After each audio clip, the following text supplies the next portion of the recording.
గోదావరి జన్మస్థలం ఈ కొండలపైనే జరుగుతుంది. ఈ కొండలనే బ్రహ్మగిరి పర్వతాలు అని పిలుస్తారు. శివుడి జటాజూటంలో ఉన్న గంగ గోదావరి నదిగా ఈ పర్వతాల పైకి వచ్చింది అని నమ్ముతూ ఉంటారు. అంతటి పవిత్రమైన ప్రదేశం అన్నమాట ఇది. ఈ పర్వతాన్ని బ్రహ్మగిరి పర్వతం అని పిలవడానికి కారణం సాక్షాత్తు ఆ బ్రహ్మదేవుడు ఈ పర్వతాల పైన తపస్సు చేశాడు కనుక అంతటి విశిష్టత ఉన్నాయి ఈ పర్వతాలకి. ఈ పర్వతాల కింద త్రయంబకేశ్వర ఆలయం ఉంటుంది. 12 జ్యోతిర్లింగాలలో ఒకటే ఈ ఆలయం. ఈ ఆలయంలో ఉండే శివలింగాన్ని ఇంకా ఏ శివలింగంతో పోల్చలేము. ఎందుకంటే ఈ శివలింగంలో 3 లింగాలు ఉంటాయి. బ్రహ్మ, విష్ణు, మహేశ్వరులు ముగ్గురు లింగ రూపంలో కొలువున్న ఏకైక ఆలయం అన్నమాట. ఈ ప్రాంతం ఎక్కడ ఉందంటే మహారాష్ట్రలోని నాసిక్ జిల్లా నుంచి కొంచెం దూరంలో ఉన్న త్రయంబకేశ్వర ఆలయం. ఆ ఆలయానికి వెనుకే ఉంటుంది ఈ బ్రహ్మగిరి పర్వతాలు. మన తెలుగు రాష్ట్రాల నుంచి ఇక్కడికి ఎలా రావాలంటే ముందుగా మనం నాసిక్ రీచ్ అవ్వాలి. నాసిక్ ట్రైన్ డీటెయిల్స్ ఇక్కడ ఇస్తాను, ఒకసారి చూడండి. నాసిక్ నుంచి త్రయంబకేశ్వరంకి రెగ్యులర్గా బస్సులు ఉంటాయి, మనం రీచ్ అవ్వచ్చు. అలా వచ్చి త్రయంబకేశ్వర జ్యోతిర్లింగాన్ని దర్శనం చేసుకుని అక్కడి నుంచి వాకబుల్ డిస్టెన్స్లోనే ఉంటుంది ట్రెక్కింగ్ పాయింట్. ఎవరిని అడిగినా చెప్తారు.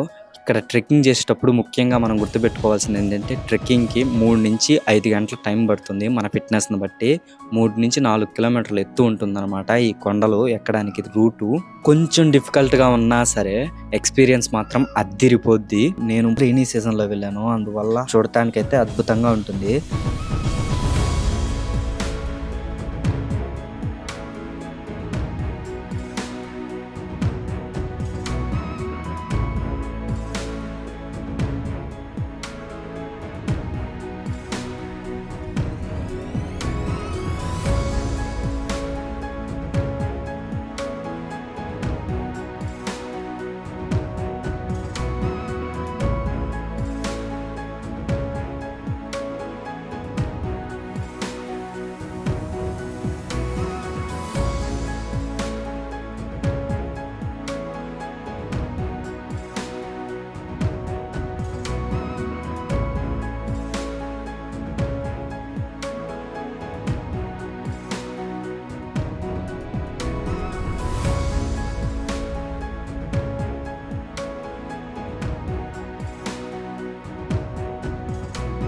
ఈ పర్వతానికి బ్రహ్మగిరి పర్వతం అని పేరు రావడానికి కారణం ఏంటంటే ఈ పర్వతం పైన బ్రహ్మదేవుడు తపస్సు చేశాడు. అందుకే ఈ పర్వతాన్ని బ్రహ్మగిరి పర్వతం అని అంటారు. ఈ కొండ ఎక్కేటప్పుడు మనకి దారిలో చాలా వాటర్ ఫాల్స్ కనిపిస్తాయి అన్నమాట.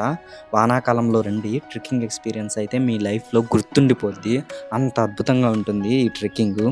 ఈ ప్రాంతంలో గోదావరి నది ఉంది అని మన చరిత్ర చెప్పినప్పటికీ కూడా ఈ కొండపైకి ఎక్కడానికి దారి ఉండేది కాదనమాట. కేవలం మరాఠాలు ఒక సుత్తి ఒక మేకుతో మాత్రమే ఈ కొండని మెట్లుగా చిక్కుకుంటూ వచ్చి ఇంత పెద్ద దారిని ఏర్పాటు చేశారు భక్తుల కోసం.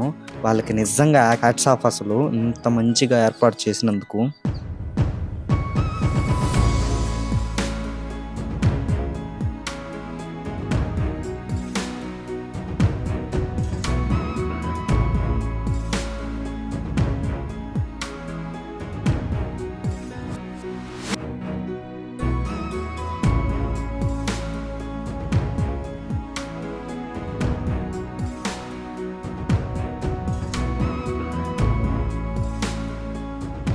ఇక్కడ పైకి రాగానే మనకు ఒక చిన్న ఆలయం లాగా కనపడుతుంది. ఈ ఆలయం లోపలే ఉంటుంది ఆ గోదావరి నది పుట్టేదన్నమాట. ఇక్కడ లోకల్ గా గంగా అని పిలుస్తారు. ఇక్కడ ఒక చిన్న హోల్ మాదిరిగా ఉంటుంది. భూమిలోంచి ఊరుతూ ఉంటాయి నేచురల్ గా నీళ్లు. ఇక్కడ పడే నీళ్ళన్నీ ఇలా చిన్నగా పారుతూ ఒక పెద్ద నదిగా ఏర్పడుతుంది.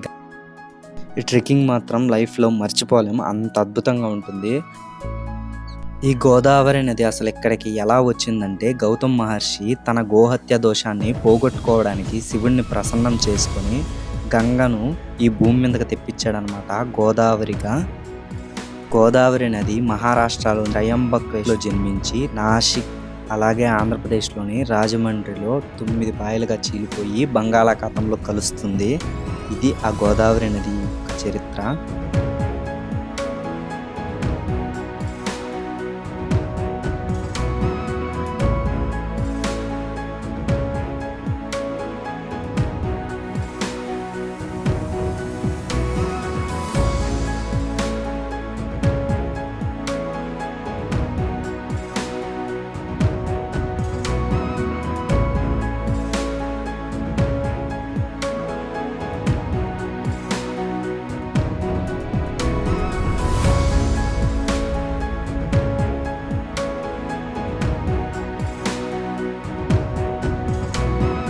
అలాగే మన ఛానల్ ఒకసారి సబ్స్క్రైబ్ చేసుకోండి. వీడియో నచ్చితే లైక్ చేయడం మాత్రం మర్చిపోవద్దు.